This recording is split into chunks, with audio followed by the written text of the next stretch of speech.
अगर एक छोटा सा व्यापारी किसी दुकान में बैठ करके कोई सामान बेचे, जाने अनजाने में उसकी दुकान पर बेचे जाने वाले सामान का सैंपल अगर फेल हो जाए, दुकानदार को उठा करके जेल में बंद कर दिया जाए।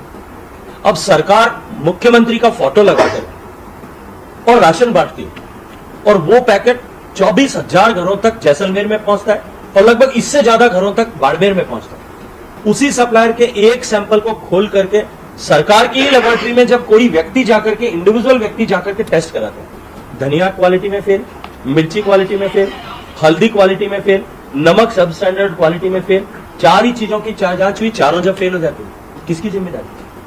ये निश्चित रूप से। और उस पर सरकार की तरफ से कार्रवाई क्या हुई?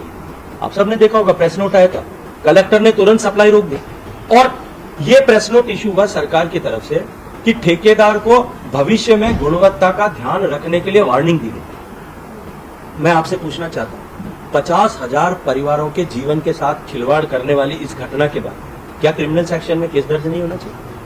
क्रिमिनल प्रोसीजर उसके अगेंस्ट नहीं इनिशिएट होना चाहिए था? कौन जिम्मेदार?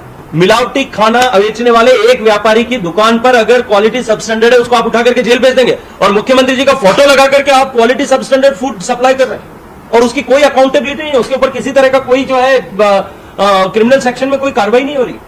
ठीक इसी तरह से घोटाला जो है वो अभी आज जल जीवन मिशन में, जिसकी चर्चा अनेक दिनों से हो रही थी, हमने पत्र लिखे, बार बार पत्र लिखे। तो चलिए आगे बढ़ेंगे। एक देश एक चुनाव पर कमेटी का गठन किया गया है और एक देश